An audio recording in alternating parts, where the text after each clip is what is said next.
Y bueno, bienvenidos nuevamente a una nueva sesión de preguntas y respuestas. Recuerden la dinámica de esta sesión. La idea es que ustedes vayan levantando su manito y les vamos a ir dando la palabra para que hagan sus preguntas referentes al concurso docente, ¿vale? Si lo prefieren, también pueden escribir sus preguntas en el chat y igual vamos a estar muy pendientes de ustedes. ¿Listo?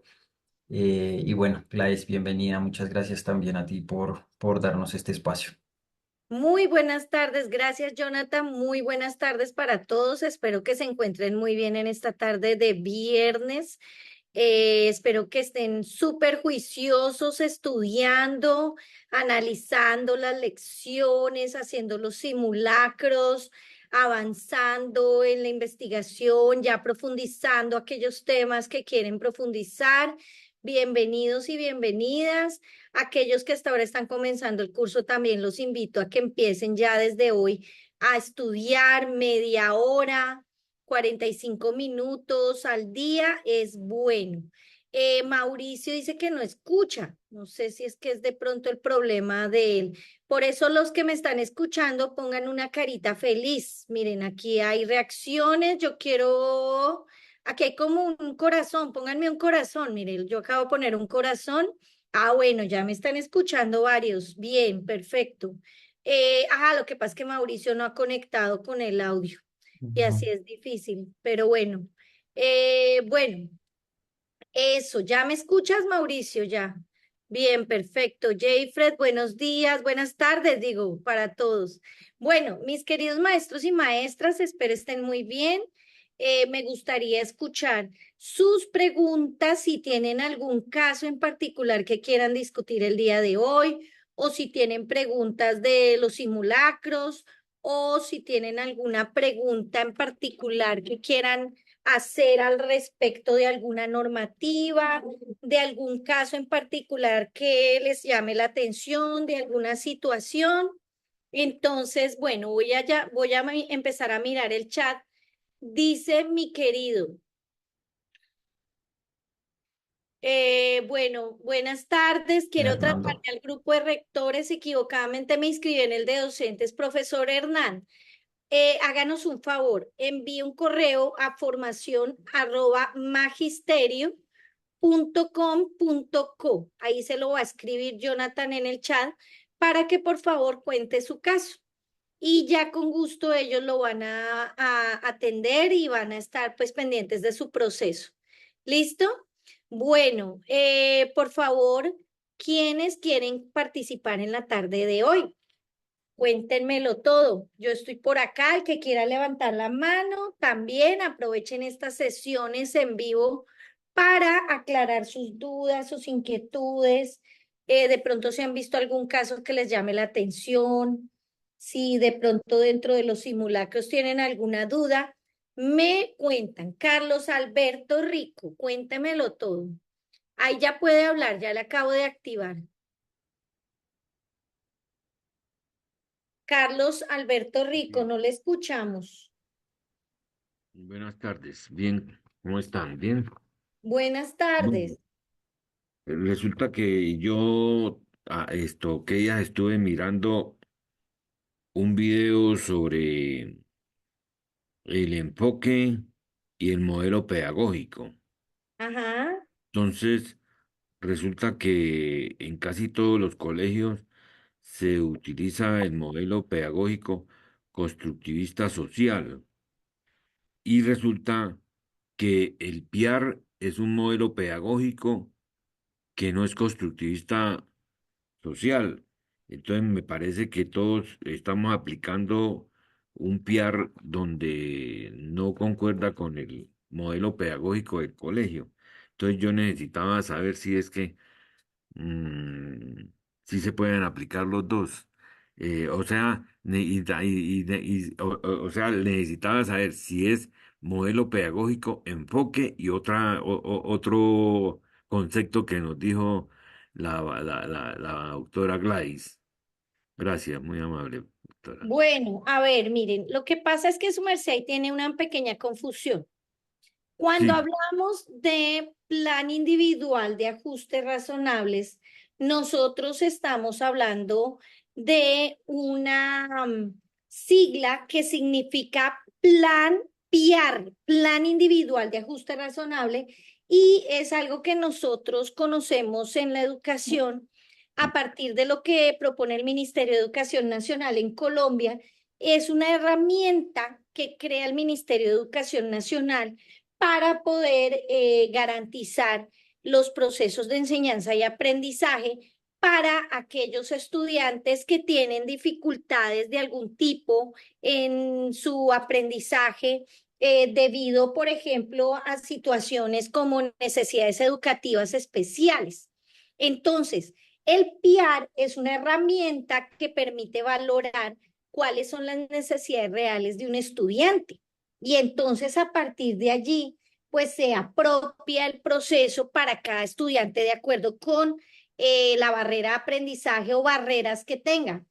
Este PIAR lo estableció, para que lo anoten allí, en su momento el decreto 1421 de 2017 del Ministerio de Educación Nacional de Colombia.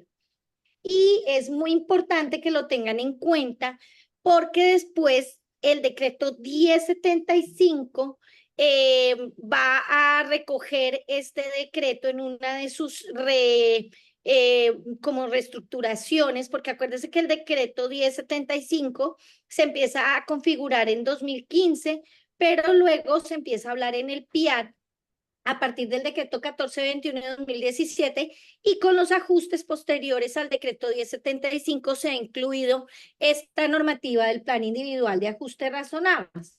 ¿Qué incluye ese plan individual de ajustes razonables?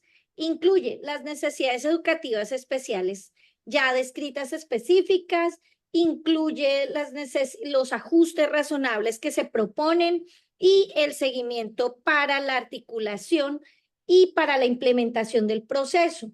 Entonces, ahí hay que tener en cuenta que un PIAR incluye aspectos administrativos, aspectos académicos, incluye aspectos de convivencia escolar. ¿A partir de qué? A partir de las pautas que nos indique, por ejemplo, la persona o el equipo que está desarrollando la propuesta extra fuera de la institución. Por ejemplo, una terapeuta ocupacional, un psicólogo o psiquiatra, un médico, por ejemplo, fisiólogo, en fin, dependiendo de el tipo de discapacidad que tenga el estudiante, vamos a generar el plan individual de ajustes razonables.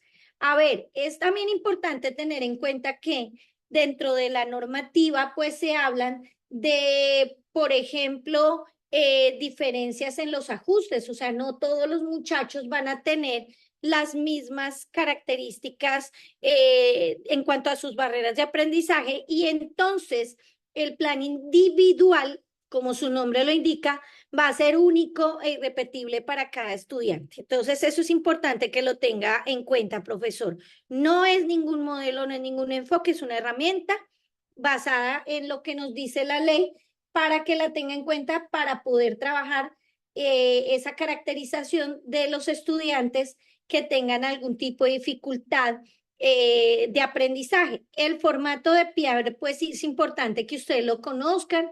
El formato de PIAL pues trae la fecha de diligenciamiento, la información del estudiante.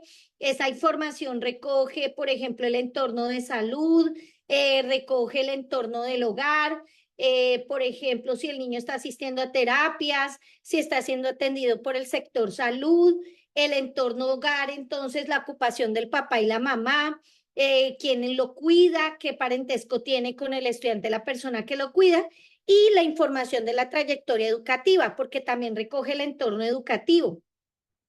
Es importante también escribir pues la información de la institución educativa, porque pues este documento es parte de lo que se presenta también a las autoridades competentes en el caso de algún tipo de procedimiento que se requiera con relación a los estudiantes que se están caracterizando.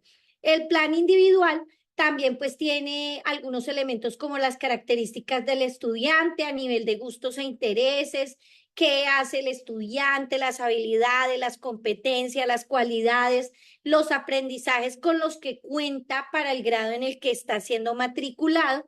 También tiene ya los ajustes razonables, por ejemplo, los propósitos o los objetivos que nos planteamos de acuerdo con los estándares básicos y los DBA para el trimestre o el periodo en el que estemos, las barreras que se evidencian en el contexto sobre las que se deben trabajar, los ajustes razonables, es decir, los apoyos y las estrategias que nosotros vamos a aplicar en ese estudiante y la evaluación de los ajustes. Entonces hay que hacer un seguimiento como mínimo 3 veces al año para ver si se está haciendo el ejercicio de manera razonable y si también estos ajustes razonables pues están ligados a lo que nos pide la periodicidad del sistema institucional de evaluación escolar, que eso también es súper importante. Entonces hay que mirar las áreas de aprendizajes en matemáticas, ciencia, lenguaje, en otras áreas como convivencia, socialización, participación, autonomía y autocontrol, pues cuáles son esos ajustes razonables que nosotros estamos haciendo. Ahora, si hablamos de inicial y de preescolar, pues los propósitos se van a orientar de acuerdo con las bases curriculares de la educación inicial y los DBA que están dispuestos para transición, no por áreas, no por asignaturas, sino de acuerdo con lo que nos piden los DBA de transición. Esto es súper importante que los tengamos en cuenta. Entonces, pues yo los invito a que miremos muy bien. El decreto 1421 es muy claro en cuanto a la educación inclusiva y allí pues vamos a ver que pues están estableciendo los derechos de los niños en cuanto a los procesos a los que tienen ellos, pues a los que tienen derecho en el aula, para que por favor ustedes los puedan desarrollar.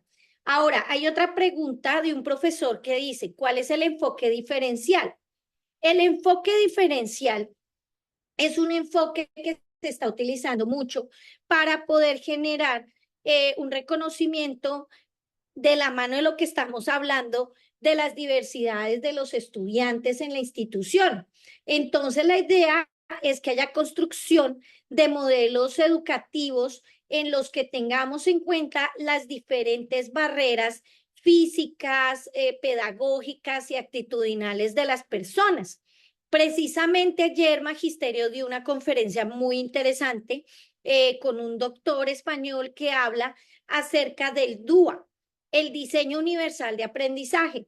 Y es que todos estos procesos son parte de ese enfoque diferencial, tanto el PIAR como el DUA son parte de ese enfoque diferencial que permite entender que hay una perspectiva de derechos humanos y que permite entender que los modelos educativos a veces son excluyentes.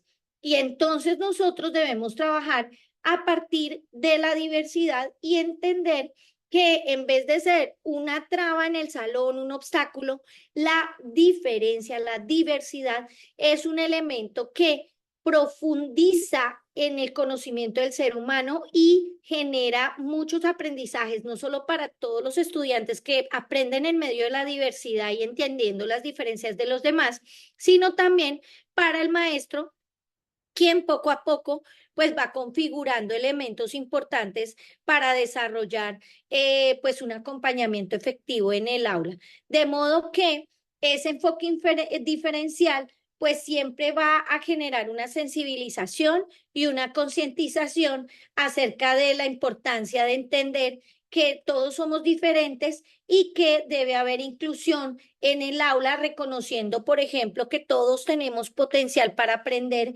que todos es importante que se nos reconozca la diversidad, que haya equidad en el aula, que haya igualdad de oportunidades para todos y que haya participación de todos los estudiantes. Entonces la idea es como promover esa calidad educativa y poder también ofrecerle a los estudiantes pues un proyecto que contemple las diferencias de todos. Bueno, vamos a ver qué nos dice el profesor que está levantando la mano, administrador.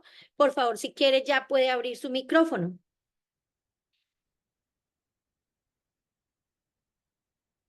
Hola, buenas tardes, doña Gladys, ¿cómo está?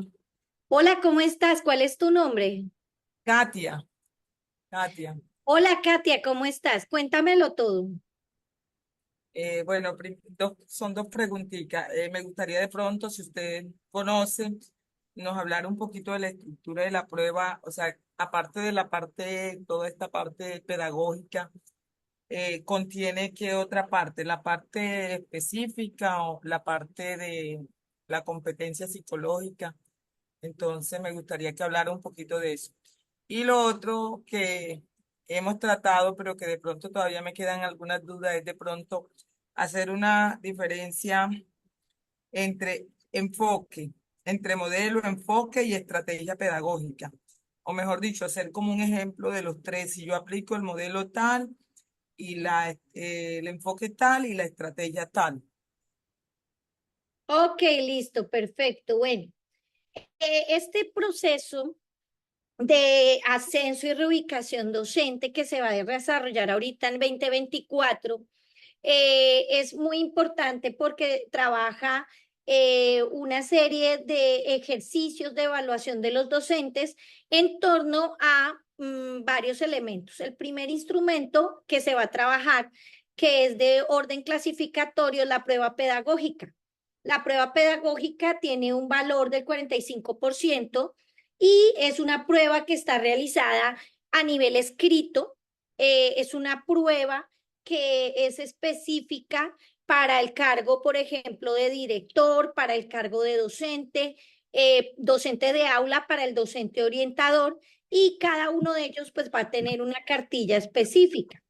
También pues varía de acuerdo con lo que el ministerio está planteando en elementos propios del saber del docente. Lo que sí es claro es que los maestros deben poner en juego lo que saben en situaciones cotidianas. O sea, al ser una prueba que evalúa competencias, lo que mide esta prueba es la capacidad del docente para poner en una situación real lo que sabe y lo que sabe hacer con lo que sabe. Es decir, contenido conceptual y procedimental en una situación real. Eso es lo que pasa con esta prueba de competencias. La prueba va a estar diseñada bajo el modelo basado en evidencias y es una prueba que está desarrollando la Universidad de Antioquia con unos expertos en el tema y que obviamente, por obvias razones, pues muchas personas nos han preguntado y nos llama mucho la atención que la gente nos dice que cuando tengamos el cuestionario se lo compartamos y pues no me parece como lógico. Entonces, antes de que pronto me hagan la pregunta, es como cuando tú le vas a hacer un examen a tus estudiantes y pues tú no, depende, ¿no? Pero en este caso no se les va a pasar el examen a los estudiantes antes de la prueba.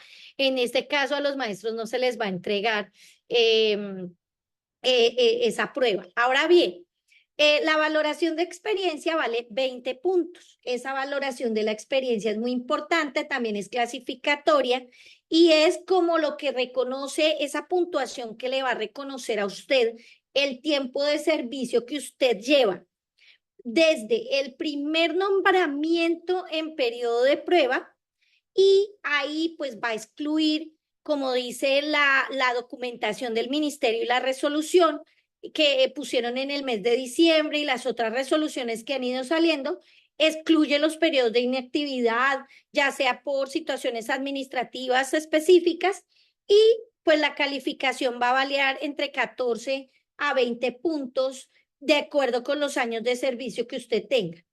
Otra es la valoración de la zona de desempeño. Esto vale 15 puntos. Es muy importante tener en cuenta porque hay docentes en áreas con dificultades de acceso debido a condiciones geográficas. La calificación entonces va a estar entre 12 y 15 puntos y la mayor puntuación es para las zonas, obviamente y por obvias razones, para las zonas rurales de difícil acceso y la menor pues para las zonas urbanas de los municipios y de las grandes ciudades. Eso lo dice la resolución y pues me parece más que justo porque realmente conozco a los maestros de las zonas rurales y hay maestros que les toca muy difícil ese proceso de acceso, que no me van a poner bravos, pero es la verdad. Y en la valoración de movimientos en el escalafón docente. Anótenla ahí, esa tiene una valoración del 15%, también es clasificatoria y permite asignarle puntos al profesor según el número de movimientos realizados en el escalafón. Entonces, ese puntaje, pues tiene en cuenta a esos profesores que de pronto se han dedicado a la enseñanza, especialmente aquellos con menos oportunidades de ascenso, por ejemplo, o reubicación salarial. Entonces ahí la calificación va a estar entre 7 y 15 puntos. Y la autoevaluación del desempeño, que pues es un cuestionario que le pide al profe pues valorar su propio rendimiento en sus actividades, sus funciones laborales.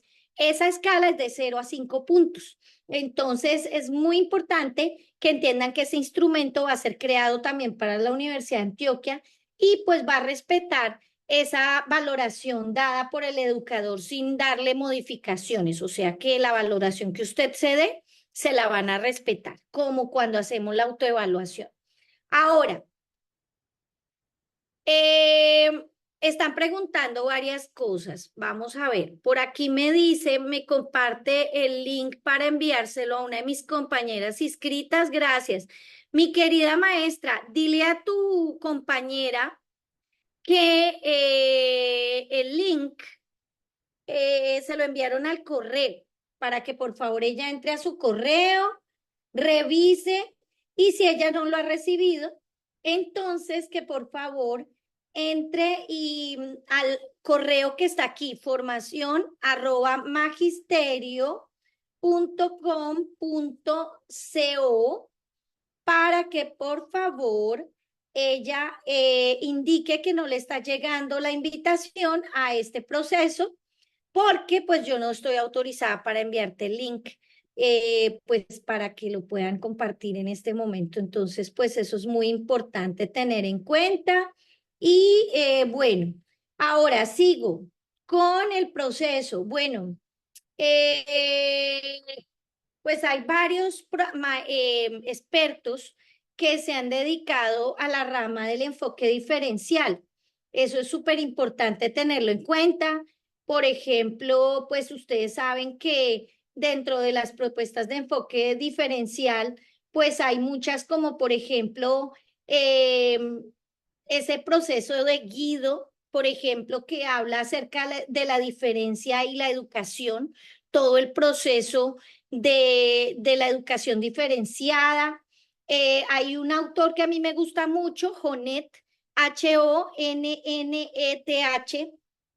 que habla acerca del reconocimiento y el menosprecio y también habla de los elementos propios de la práctica educativa en torno a la diversidad.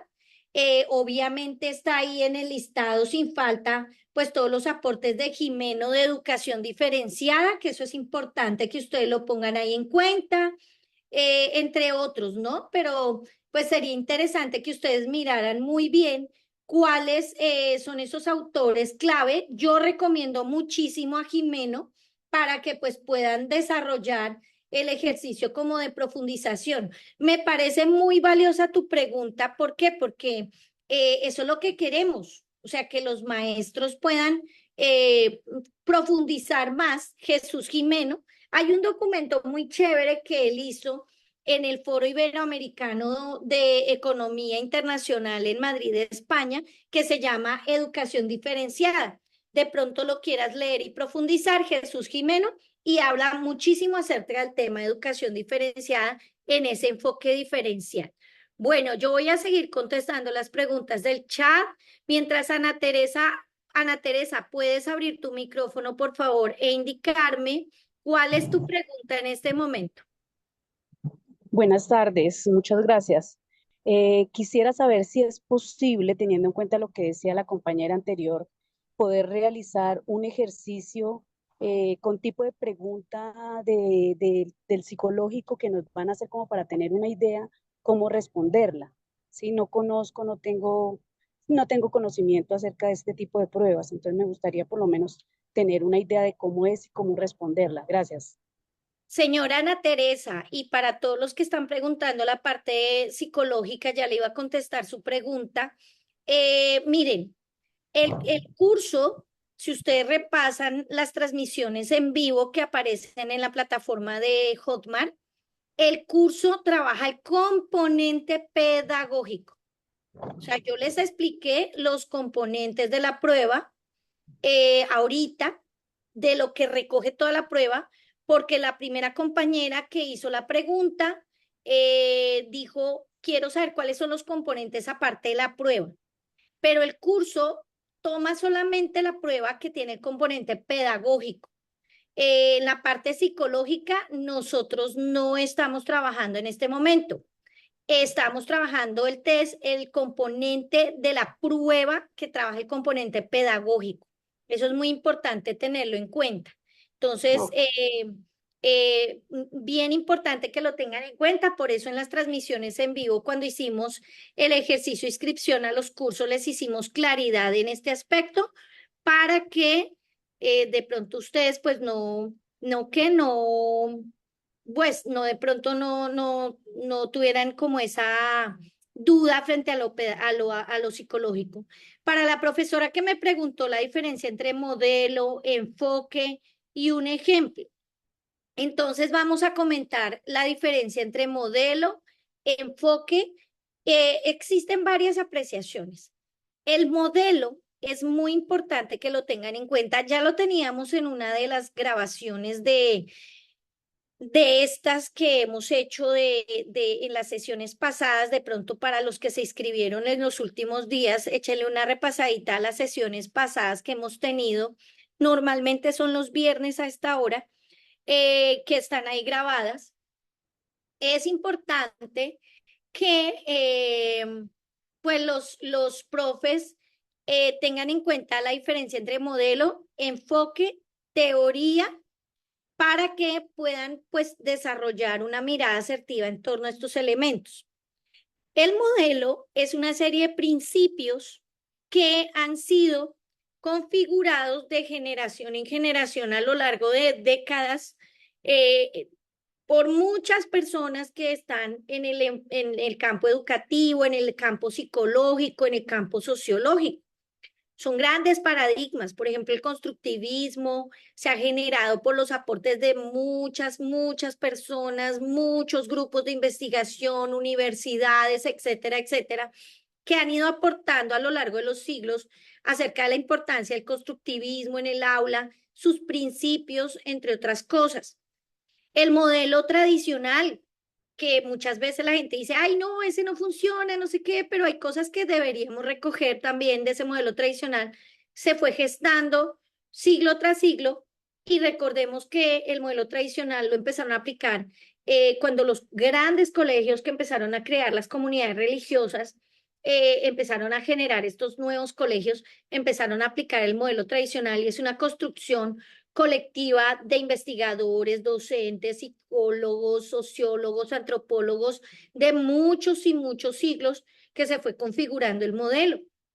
El modelo son bases, principios, dogmas, elementos reflexivos, filosóficos, epistemológicos, que permiten al docente generar un proceso interesante frente a lo que significa, este proceso de formación del ser humano. Ahora bien, en el tema de el modelo, al ser principios, conocemos, por ejemplo, el modelo tradicional, el modelo constructivista, el modelo cognitivo, el modelo histórico-cultural, que, por ejemplo, es el que se propone desde esa visión del aprendizaje a partir de la interacción con otros, en particular con el adulto, que es el que propone Vygotsky a partir, entre otros, porque ha sido un constructo cultural de muchos siglos.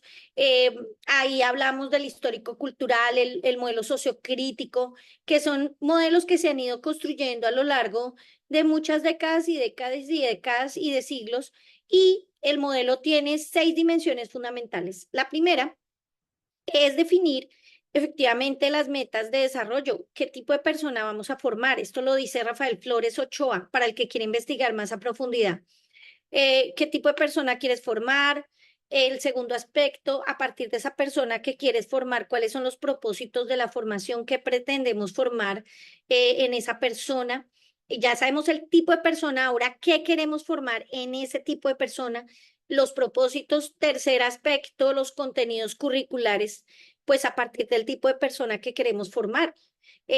Cuarto aspecto, la metodología a partir de todos los elementos anteriores, pues tiene que ser muy ligada a los elementos anteriores. El quinto aspecto son las interacciones entre el docente y los estudiantes que cambia de acuerdo con el modelo. Y el sexto aspecto es la evaluación. Entonces son 6 aspectos que debe tener para ser modelo pedagógico. Entonces, por ejemplo, el modelo pedagógico conductista, que es un paradigma interesante que mucha gente lo sataniza, pero que tiene elementos súper valiosos, como por ejemplo suprimir, tiene 12 principios el conductismo súper valiosos. Acuérdese que el modelo da los principios y el modelo pedagógico conductista da 12 principios fundamentales para el trabajo con, pues en la formación humana.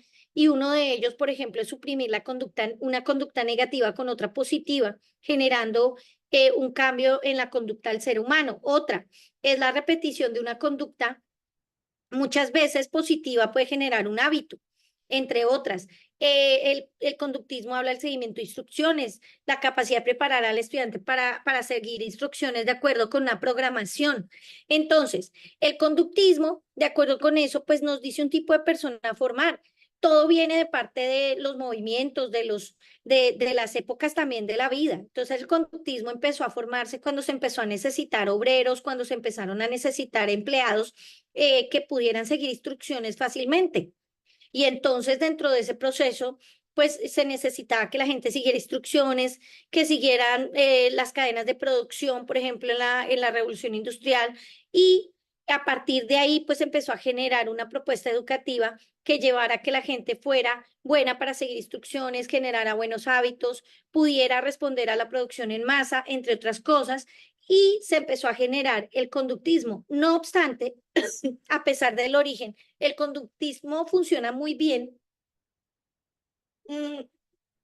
desde la perspectiva psicológica porque a los seres humanos nos permite configurar hábitos. De hecho, si tú y yo no generamos esos principios del conductismo en nuestra vida, pues vamos a tener desestructuración, falta de hábitos, entre otras cosas. Entonces, por eso es tan importante esos principios del conductismo en la vida de las personas. Ahora bien, la institución determina cuál es el modelo pedagógico sobre el cual subyace su práctica pedagógica, de acuerdo con las palabras de Julián de Subiría. ¿Por qué? Porque yo no puedo meter un modelo pedagógico en una realidad que no existe. Entonces, si yo sé que dentro de la propuesta mía estoy trabajando con gente de alto riesgo, de alta vulnerabilidad, en zonas difíciles, en zonas de riesgo, de peligro, pues hombre, la propuesta es un modelo pedagógico sociocrítico, porque se ajusta muy bien a lo que necesitamos formar. Recuerden, ¿qué tipo de persona formar? ¿Con qué propósito? El tipo de persona que quiero formar es una persona que tiene un carácter crítico, que no come entero, que no va a permitir que lo manipulen, pero que tampoco va a maltratar al otro porque está trabajando desde lo colectivo. Entonces es un ser social capaz de vivir en comunidad, de generar un trabajo colectivo. Entonces, por eso es que en esas comunidades de alto riesgo, por ejemplo, comunidades como los salesianos han trabajado mucho el modelo crítico social para generar en los estudiantes unas miradas que les permita liberarse de pronto de esas cadenas, esos yugos de los ciclos viciosos en los que han ido creciendo en sus comunidades con pocas oportunidades o alto riesgo. Entonces, existen otros modelos que podemos destacar. Por ejemplo, existe el modelo constructivista, entre otros que el modelo constructivista quizá es el modelo más conocido alrededor del mundo. Pero que les digo, estos modelos son de construcción cultural, llevan mucho tiempo, muchos siglos configurándose y se han ido configurando a partir del aprendizaje del hombre como ser social, antropológico y tienen constructo epistemológico, obviamente, porque ha sido como configurado por muchos investigadores y expertos, pedagogos, psicólogos, antropólogos, sociólogos a lo largo de la historia. Ese es el modelo. El enfoque permite bajar el modelo a tierra. Entonces, el enfoque es, por ejemplo, yo tengo el modelo crítico social y bajo el enfoque a partir de pronto de la escuela transformadora que propone Giovanni Gianfrancesco. O tengo el modelo constructivista y bajo a tierra el modelo constructivista en aula a partir del enfoque de la enseñanza para la comprensión que propone la Universidad de Harvard en el proyecto Cero. Si se dan cuenta, el enfoque es un constructo ya más específico propuesto por autores en particular, investigadores, grupos de investigadores ya muy particulares en un periodo de tiempo corto de la historia. ¿Se va enriqueciendo? Sí, pero la propuesta es muy específica. Entonces, el enfoque de la enseñanza para la comprensión, por ejemplo, te da una unidad didáctica y un marco de referencia compuesto por los tópicos generadores, las metas de comprensión, los hilos conductores, los desempeños de comprensión, la evaluación diagnóstica continua, y todo eso hace parte de la planeación del maestro, que está en un formato de unidad didáctica de enseñanza para la comprensión, tiene 3 etapas. El maestro debe cubrir con las 3 etapas. Cada clase tiene 3 momentos claves de acuerdo con las mismas etapas que se están desarrollando en la secuencia, y tiene muy claro formato, matrices de evaluación. Hay expertas como Heidi Goodman han aportado las matrices de evaluación del enfoque de la enseñanza para la comprensión. Tiene claro los momentos de la clase, tiene clara el formato de planeación, tiene claro qué hacer en el aula, cómo hacerlo, cuándo hacerlo, dónde hacerlo, hasta dónde hacerlo, etcétera, etcétera. Entonces, yo tengo los principios de constructivismo bajados a tierra a través del enfoque de la enseñanza para la comprensión. Esa es como la diferencia. Ahora bien, déjenme terminar. La teoría ya es un constructo también fruto de la investigación. Cuando hablamos nosotros de teoría, nosotros hablamos de algo que ha sido probado a partir de una serie de ejercicios que un investigador o un grupo de investigadores han generado. De hecho, cuando hablamos de teoría, nosotros sabemos que, por ejemplo, alguien lanza algún tipo de afirmación que permite de pronto, a partir de un conjunto de hipótesis, son sujetas a aprobación, y cuando ya se aprueban, pues se ha generado una teoría que puede aportar a cualquier campo del conocimiento humano. Le pongo un ejemplo. David Oswald estuvo haciendo algún tipo de hipótesis en torno a la oportunidad que tiene el maestro de lograr conectar los saberes nuevos de los estudiantes con los saberes previos. Hizo una serie de ejercicios con una cantidad de estudiantes y de personas, y empezó a comprobar que efectivamente esa conexión entre los preconceptos, las imágenes previas, los saberes previos, es vital para que la persona pueda tomar esos presaberes, esas imágenes previas, esos preconceptos, y conectarlo con los saberes nuevos para que a partir de lo que ya sabe se genere el famoso aprendizaje significativo. El aprendizaje significativo es una teoría que ha sido propuesta por una serie de investigadores o un investigador en particular y que está siendo probada, pero la diferencia es que es una serie de hipótesis que han sido testeadas y que luego se ha corroborado su veracidad.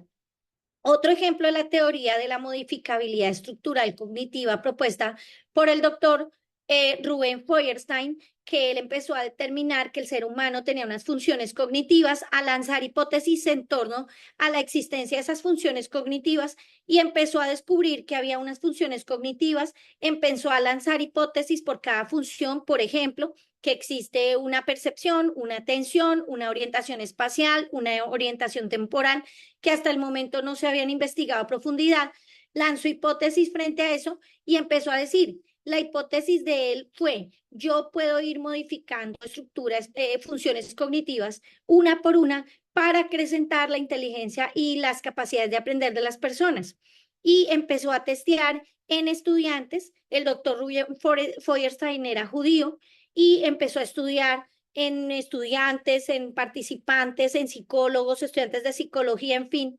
Y luego, cuando salieron ya de los campos de concentración, nazi empezaron a tomar un grupo de pequeños estudiantes que venían de los campos de concentración y empezaron a testear las baterías de ejercicios para modificar, por ejemplo, la percepción, y con las baterías de ejercicios, momento a momento, los niños iban mejorando la percepción a pesar de los traumas que tenían, y entonces empezó a configurar la aprobación de las hipótesis que tenía al respecto hasta que se convirtió en la famosa teoría de la modificabilidad estructural cognitiva.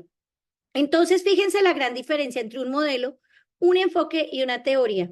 Eso es fundamental que lo tengamos en cuenta porque desafortunadamente en el argot popular nuestro como docentes tenemos una confusión impresionante, hay poca profundización del conocimiento, los maestros leen poco, conceptualizan poco, teorizan poco, investigan poco y empezamos a aplicar nombres sin reconocer a profundidad sus significados reales, y pues esto también entorpece su aplicabilidad en las aulas. Un modelo pedagógico como el constructivismo puede ser aplicado en el aula a través del enfoque de la enseñanza para la comprensión y se apoya de la aplicación de teorías como la modificabilidad estructural cognitiva, el aprendizaje significativo en aula, y esto enriquece la propuesta pedagógica institucional.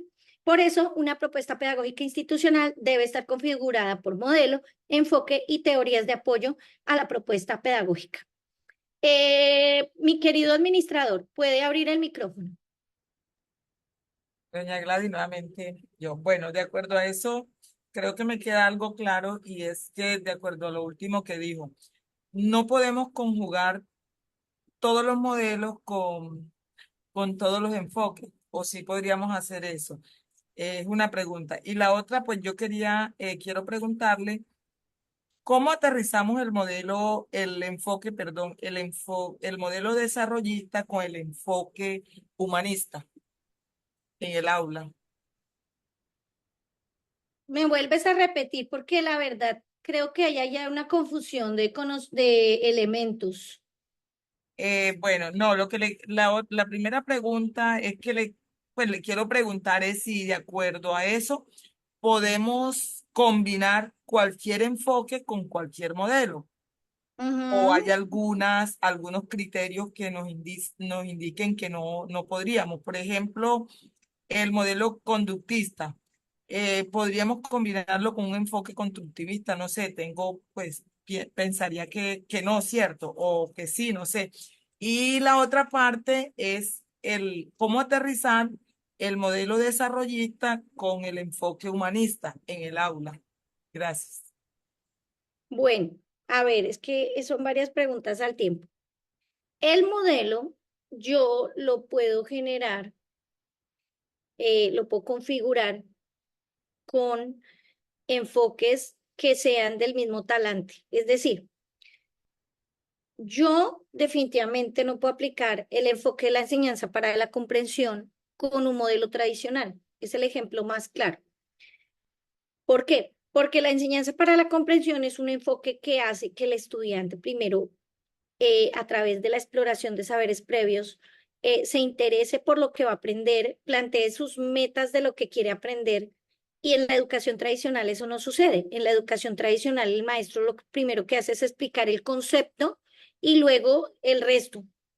En cambio, en el enfoque de la enseñanza para la comprensión, el maestro ni siquiera empezó a explicar el concepto, empieza a hacer ejercicios previos para ver si tiene presaberes frente al concepto, si sabe los saberes, si tiene claros los saberes previos que necesita para aprender el nuevo concepto, lo empieza a motivar, y ya en la segunda etapa el maestro empieza a generar actividades que lleven a que el estudiante indague los nuevos conceptos sin haberlos estudiado, sin conocerlos, sino que indague alrededor de situaciones donde el concepto se aborde, y luego dentro de ese proceso ya el estudiante trae una información fruto de la indagación profunda y del análisis del concepto o conceptos que se estén trabajando, lo comparte con los compañeros sin saber todavía el concepto, y luego el maestro dice, listo, todo eso de lo que ustedes están hablando. Por ejemplo, de la prohibición del sufragio de la mujer, por fin luego el voto de la mujer, las altas horas laborales, la creación de los sindicatos, las enfermedades producto de la explotación laboral, todas esas características que ustedes indagaron, eso ocurre cuando pasa la primera revolución industrial en el mundo. Y aquí les voy a explicar qué es eso, pero fue después de mucho ejercicio de exploración, indagación, y luego el maestro conceptualiza y luego empiezan a abordar ya el tema a profundidad. Eso es constructivismo. Entonces yo no puedo aplicar el enfoque de la enseñanza para la comprensión, que es constructivista, con un modelo tradicional que va a ir en contraposición, porque el modelo tradicional me dice, enseña primero el concepto y luego desarrollelo con los estudiantes. Entonces, eso es lo primero que hay que mirar. Lo que pasa es que esto ya sería un curso tipo licenciatura en pedagogía, pero con el tiempo que tenemos, lo que podría explicarles es, el modelo debe encajar las características de los principios del modelo con las características de lo que propone el enfoque para bajarlo al aula. Por eso, profes, yo les digo, hay que leer mucho, mucho, mucho, hay que leer mucho. Entonces me dicen, profe, que hay que estudiar para saber todo eso que usted explica. Leer, leer, leer, estudiar, profundizar, eso es muy importante. Ahora, tu segunda pregunta, el modelo pedagógico desarrollista. Ese modelo pedagógico desarrollista es un modelo pedagógico que permite que el estudiante de manera cognitiva vaya accediendo poco a poco a un conocimiento más profundo, más detallado de la realidad. Ese modelo cognitivo, definitivamente esa mezcla con el humanismo, eso lo pensaron, por ejemplo, Miguel y Julián de Subiría, cuando empezaron a formular su pedagogía conceptual, que es de carácter desarrollista, y acaecía un poco de tenía una falencia y era que no tenía ese talante humanista. Entonces empezaron a configurar elementos del modelo humanista, que el modelo también son principios humanistas. El modelo es humanista, no es ningún enfoque humanista, es un modelo humanista. Y entonces este modelo empieza a darle aportes a ese modelo desarrollista y se empieza a generar una propuesta que es la que generan Miguel y Julián de Subiría de la pedagogía conceptual, pero a través de los aportes de la inteligencia emocional, que tal vez fue lo último que ellos se conoce, desarrollaron en conjunto. Entonces, eso es súper importante que lo tengamos en cuenta. ¿Está bien un modelo pedagógico constructivista y un enfoque de aprendizaje significativo? No, porque es que el enfoque de aprendizaje significativo no es enfoque.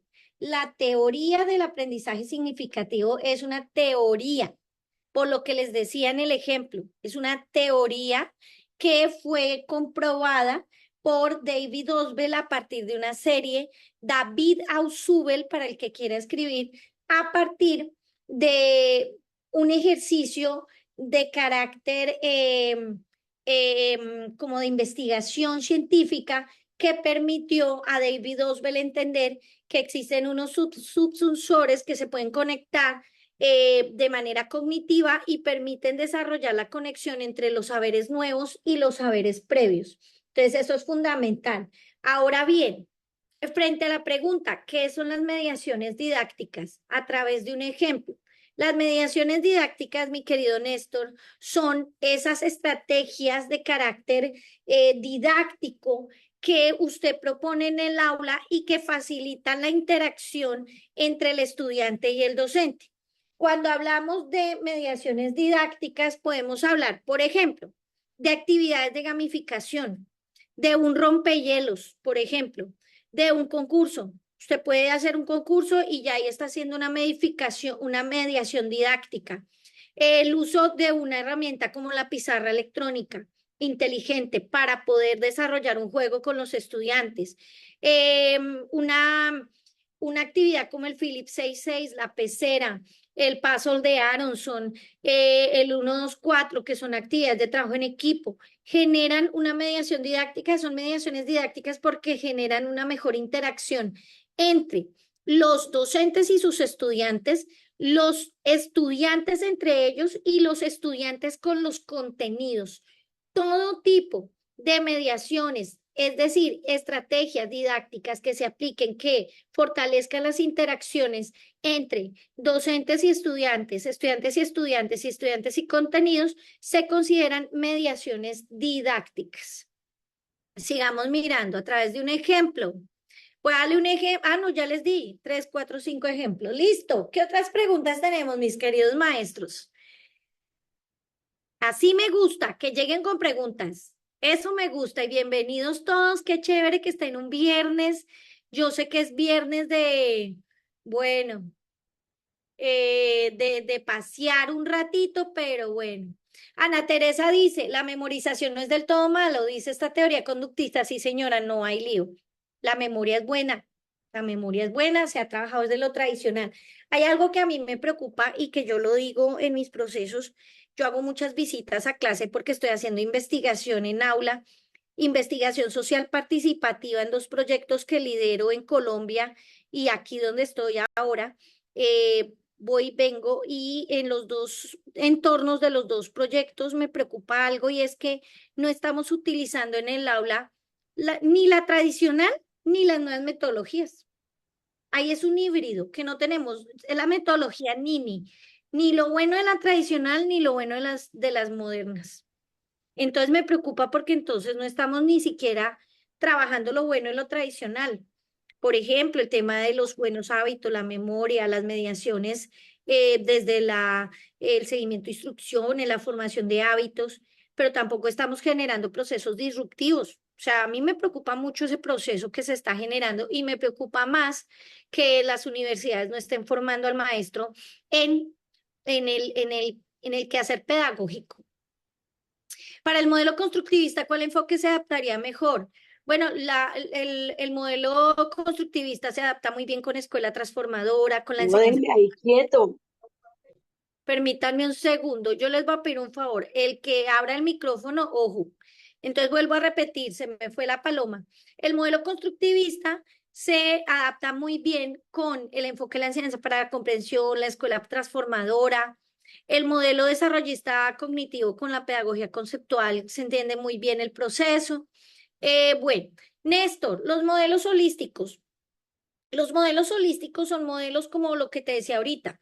Yo puedo trabajar un modelo desarrollista con un modelo de carácter sociocrítico para generar estudiantes que no solamente tengan capacidad de acceder a niveles superiores de aprendizaje desde el desarrollismo o el modelo cognitivo, sino que también tengan gran capacidad crítica y puedan generar un impacto social. Entonces ahí eso es poderosísimo, ese modelo holístico. Una cosa es ser modelo holístico y otra cosa es ser un modelo ya como de tipo, como te digo yo, ecléctico, que ya es porque por puro capricho dijimos que es que aquí ya trabajamos el modelo, yo que sé, con el modelo sí sé más, pero realmente no aplicamos ninguno. Entonces eso es muy importante. Algo que quiero resaltar, el modelo tiene que subyacer a la práctica pedagógica, es decir, para que tu colegio pueda decir el modelo, tiene que analizarse y mirar cómo son las clases, cómo son las mediaciones. Y si ven que eso les funciona, pues entonces mirar qué modelo se parece a lo que están haciendo en el aula y empezarlo a profundizar, estudiar y empezar a generar la propuesta pedagógica de modelo y enfoque. Si no hay nada formado, pues ahí es cuando empezamos a proponer de pronto nuevas formas de trabajar.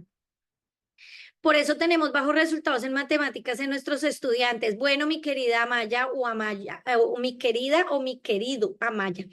Mira, tenemos bajos resultados en matemáticas en nuestros estudiantes porque los 3 procesos matemáticos están muy bajos. En PISA sacamos resultados patéticos, esta prueba del año 2021. Los resultados de Colombia en PISA son súper bajitos, muy bajitos en la región y muy bajitos en el mundo. ¿Cuál es el grave problema? Tenemos, Andrés, gracias Andrés, tenemos problemas en interpretación y representación del lenguaje matemático. Por ejemplo, el muchacho no es capaz de diferenciar una decena, una centena, una unidad de mil. El muchacho no es capaz de representar, por ejemplo, la representación e interpretación del lenguaje matemático no es capaz de representar un número con imágenes, con cifras separadas, por ejemplo, que a veces coloca uno 9.400 32. Entonces pongo el número 9000, el número 400, el número 30 y el número 2 y estoy representando el número 9432. Ahí tenemos problemas. Tenemos en la interpretación y representación del lenguaje numérico, hay problemas en eso, hay problemas en la transferencia del conocimiento, en saber que yo puedo resolver una situación utilizando diferentes formas de representar el lenguaje matemático. Tenemos problemas en matemática por el segundo proceso. No sabemos cómo enseñarle al niño a resolver un problema, es decir, cómo generar un análisis de un problema y un plan estratégico para resolver el problema. Entonces, hay que enseñarle al niño que para resolver un problema hay diferentes planes estratégicos. Yo puedo resolver un problema a partir de un dibujo, una suma, una ecuación y todos los caminos son válidos o una multiplicación y los caminos son válidos todos. Entonces, esa estrategia el estudiante la debe configurar de acuerdo con lo que él crea que es el mejor camino de acuerdo con la información que tiene. Entonces, eso es súper importante que lo tengamos en cuenta. Cómo enseñarle al niño a analizar y generar el plan estratégico para la resolución del problema matemático. Y el tercer proceso que por lo que nos va mal es porque nuestros estudiantes no saben argumentar el proceso matemático que se lleva a cabo cuando se resolvió una ecuación, por ejemplo, o una suma o una resta, no la saben explicar. Y esa argumentación hay que explicarla desde los más chiquiticos, porque 1 más 1, ¿qué hiciste ahí? ¿Cómo lo hiciste? ¿Qué pensaste primero? Y el niño empieza a argumentar. Hasta los más grandes, ya ingeniería civil, las 35 matemáticas del ingeniero tienen que argumentar sobre los procesos matemáticos. Y los problemas también pueden argumentar acerca del proceso que siguieron para resolver el problema. Pero también la argumentación matemática se refiere a la capacidad que yo tengo para poder ver un problema que haya resuelto otra persona y apoyarla o de pronto argumentar en contra del proceso que la persona ha desarrollado. Esa es la razón principal por la que nos va mal.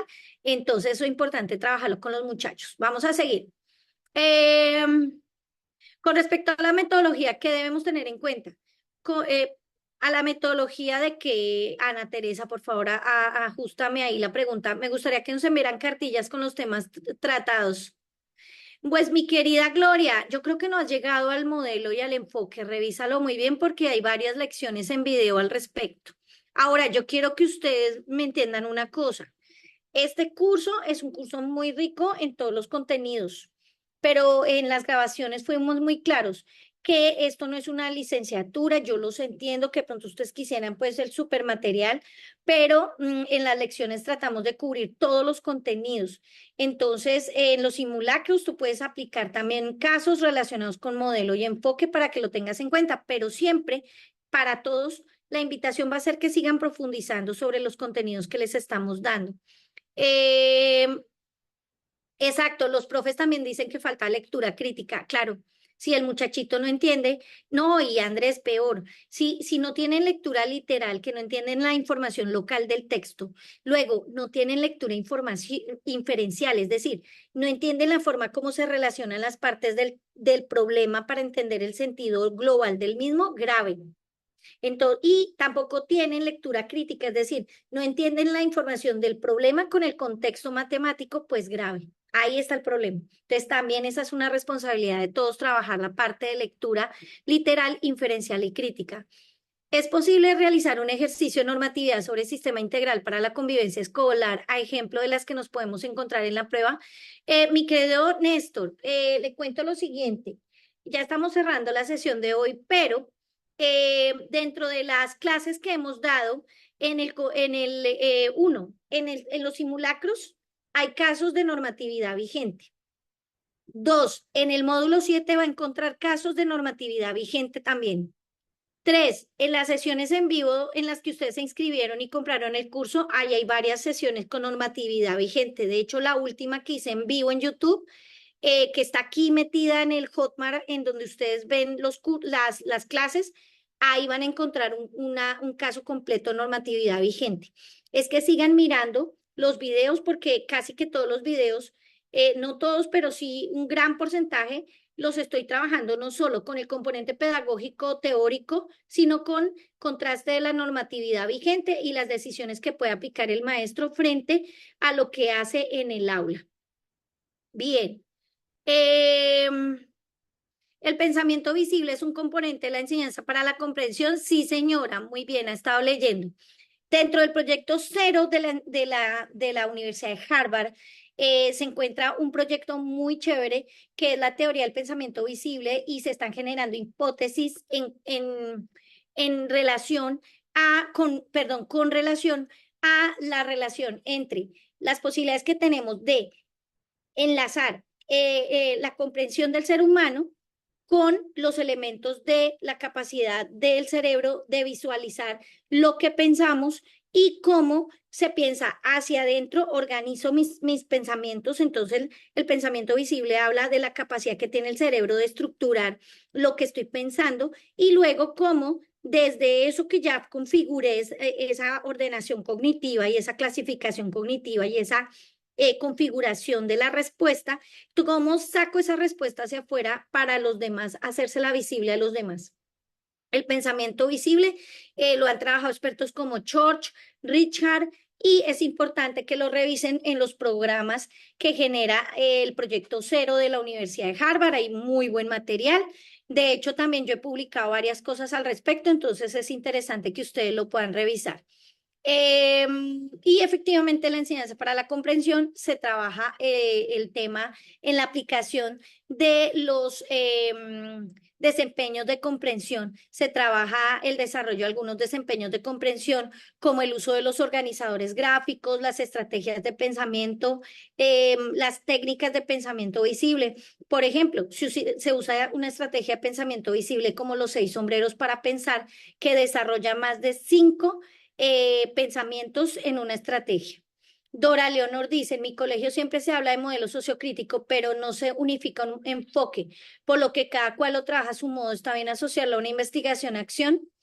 Bueno, lo que pasa es que la investigación-acción participativa es una metodología de investigación que aplica para desarrollar, por ejemplo, un proceso de reestructuración del modelo y el enfoque y la propuesta institucional. De hecho, el proyecto que yo estoy desarrollando acá y en Colombia son proyectos mediados por la investigación-acción participativa que ha trabajado, entre otros, Kemis y, pues, obviamente, en nuestro país, el barranquillero Orlando Falsborda.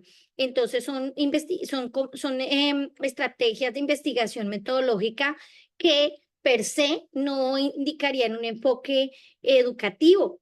Ahora sería una propuesta muy interesante, pero no me imagino todavía hablar de una vertiente como tal desde lo epistemológico que tenga una relación intrínseca con los procesos didácticos. Sí podemos aplicar de pronto ciertas estrategias metodológicas en las que el estudiante pueda generar procesos de investigación social participativa, pero per se la investigación-acción requiere un proceso de transformación cultural y pues va a requerir de más de 2 o 3 años para aplicarlo y se aplica en procesos de mejora de comunidades como lo que estamos haciendo en los 2 proyectos que estoy liderando actualmente en estos 2 países. ¿Qué más tenemos por acá? Ana Teresa Camacho, en un video que presentan ustedes hablan de metodologías, pero no me quedó claro. Bueno, metodologías, échale una miradita a los videos. Efectivamente, cuando hablamos nosotros de metodologías didácticas, pues estamos hablando de todas esas configuraciones de carácter estratégico que recogen estrategias de carácter didáctico y que permiten mejorar las interacciones entre los estudiantes y el docente. Dentro de las metodologías, pues hay diversas mediaciones didácticas que podemos aplicar. Entonces, una metodología didáctica es ese conjunto de procesos y de estrategias que incluyen dentro de su quehacer diversas mediaciones didácticas en torno a recursos, interacciones entre el docente y los estudiantes, entre los estudiantes y los estudiantes y el contenido, y entonces ese conjunto de procesos estructurados, bien dinamizados, sistémicos y orgánicos, constituyen metodologías de enseñanza, aprendizaje, evaluación. Por ejemplo, las famosas metodologías activas en las que el estudiante pues tiene una participación del 80% de la actividad pedagógica y el docente un 20%. Entonces permite que el estudiante construya de manera efectiva el conocimiento y pueda generar procesos desarrollistas muy interesantes en torno a lo que puede llegar a aprender a partir de lo que él está generando a través de las mediaciones pedagógicas que está poniendo en el aula el docente. Bueno, muy bien. Mi querida Gloria Alarcón, el YouTube, pues es tu plataforma de Hotmart. Este video que tú estás viendo hoy, lo van a colgar al terminar el Zoom. Van a esperar pues a que se genere el proceso de Zoom y cuando esté listo, ellos lo cuelgan a la plataforma de Hotmart y van a encontrar ahí este video para que ustedes lo puedan repasar una y otra vez, porque pues efectivamente hablamos de muchos temas a la vez y es buenísimo que ustedes lo repasen una y otra vez y profundicen. Vamos cerrando con las últimas preguntas. Lo que ocurre es que no las encuentro en la plataforma. La última que me aparece es la del 22 de mayo de 2024. Bueno, ya ahorita miramos con mi querido Jonathan. ¿Qué se debe modificar para que los estudiantes mejoren? Las conductas y los comportamientos, las actitudes, sí podemos lograrlo cuando la mayoría de los estudiantes solo les importa pasar y no aprender. Bueno, Andrea, lo que pasa es que sabe que se debe modificar. El grave problema que estoy descubriendo en mi proceso de investigación es que los estudiantes se comportan mal porque las clases son muy aburridas, tediosas, no tienen significado, no tienen sentido, no son ni tradicionales, ni disruptivas, ni activas, ni nada. Entonces el problema es ese, cuando un estudiante está aburrido, no hay cambios de actividad en clase. Por ejemplo, hay profes que se quedan 15, 20 minutos copiando el tablero, 15, 20 minutos haciendo un juego de errores o 25 minutos de la clase leyendo un libro, pues el problema ahí está. Entonces no es modificar la conducta, no es modificar la actitud del niño, es generar clases más significativas. Yo les aconsejo a mis profes cambios de clase constante, esté cambiando la clase. 10 minutos cambia actividad, 5 minutos cambia actividad y que sean actividades enlazadas, por eso se llama secuencia didáctica, prepárala muy bien y estar haciendo cambios disruptivos durante la clase para que el estudiante esté pendiente y también enlazar con lo que a ellos les gusta, les llama la atención. Entonces eso es muy importante. Yo conozco un profe que da filosofía en un colegio en Bogotá, en la avenida 68 con, yo qué sé, eso es la 80, ahí en las ferias, creo que es el de República de Guatemala, que el hombre da filosofía, ha ganado 2 premios del IDEP, y el hombre da filosofía y habla de sus teorías, así es al estilo Kierkegaard, de mirar desde afuera y de todos estos elementos de la alteridad y todo este tema, que es un tema súper denso y lo trabaja a través de Ricky Morty y de todos estos personajes que le gustan a los muchachos y de todas sus vivencias cotidianas, sus lenguajes, sus intereses. Entonces, fíjate que eso es lo que hace que el estudiante se interese más en el trabajo de aula. Investigación e innovación, esa es la clave para los maestros. Gladys, podemos hablar, espérate. Um, Bueno, la verdad, yo ahorita estoy pendiente de este proceso del curso. Para lo que ustedes necesitan, pues pueden preguntarme aquí en estas asesorías. Y pues bueno, creo que no hay más preguntas, mi querido Jonathan, y ya es hora de ir cerrando. Mis profes, de verdad, observen este video una y otra vez, una y otra vez, una y otra vez, para que puedan generar un proceso interesante de estudio en torno a la prueba. Prepárense sin estrés, sin ansiedad, porque también esa es la otra. Usted se pone a mirar 20.000 cosas al tiempo y se vuelve loco. Vaya mirando módulo a módulo, tranquilícese, relájese y sobre todo lo que les digo siempre, mis profes, ya que tenemos un grupo de 69 maestros, qué lindo tenerlos a todos, profes, y los que van a ver en diferido esto. Su mejor laboratorio es el aula. Todo lo que están viendo en las lecciones que yo les estoy dando en el curso, su mejor laboratorio es el aula. Ahorita que estoy haciendo investigación, que yo creo que es el sueño de muchos maestros, poder hacer investigación en aula y trabajar esto ya desde la investigación social, yo creo que lo mejor de la vida y lo que más le ayuda a uno a aprender es analizar lo que ocurre en el aula. Analícese, grábese, no sé, y verá lo que va a encontrar, observe a sus niños, en fin. Gracias a ustedes, de verdad, muchas Un gracias a segundito, ustedes por estar el día de hoy. un segundito, Gladys, que Pues sí, estoy muy de acuerdo contigo en que deben ver las sesiones una y otra vez y sobre todo en orden. Pienso que el orden es importante y me gustaría también compartirles la pantalla para pues que tengan claridad en dónde encontrar los contenidos. Sobre todo lo que han estado preguntando ahorita y lo que ha hecho referencia Gladys también, ¿no? Que son las videoconferencias y las sesiones de preguntas y respuestas, ¿vale? Entonces, una vez ustedes están en la plataforma, esta es la plataforma de Hotmart, aquí van a encontrar pues los módulos. Al final del módulo 7 van a encontrar la carpeta o módulo de videoconferencias de preparación.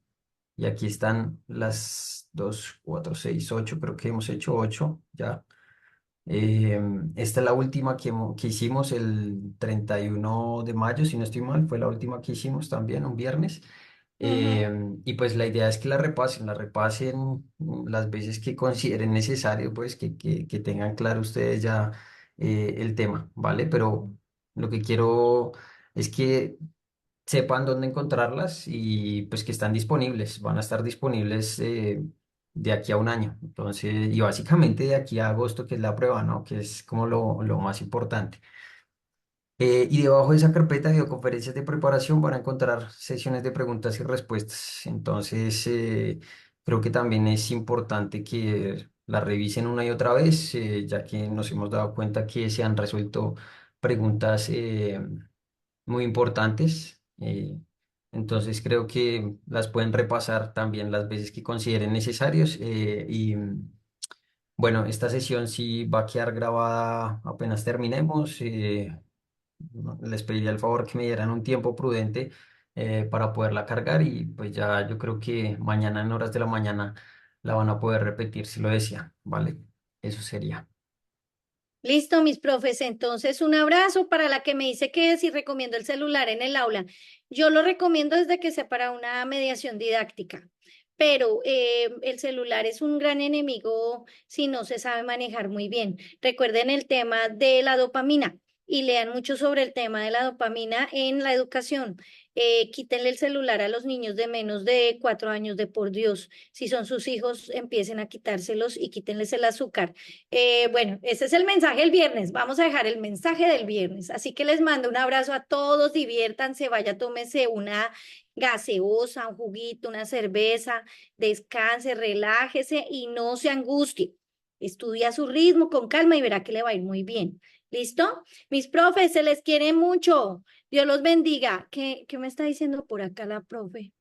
Así es, al interior de ustedes mismos. Esa es la idea, mejorar el trabajo de nosotros, sea que haya ascenso, que ojalá sí, yo sé que con el favor de Dios va a haber, y además del ascenso, vamos a mejorar y vamos a ser mejores maestros, que es lo que más necesitamos en este mundo que está tan loco.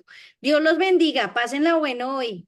Gracias, Gladys. Igual a Tanto. ti, a todos, igual buen descanso para todos, que estén Gracias, bien. Jonathan. Chao, Vale, chao. con gusto. Feliz Bye. tarde. Chao. Chao.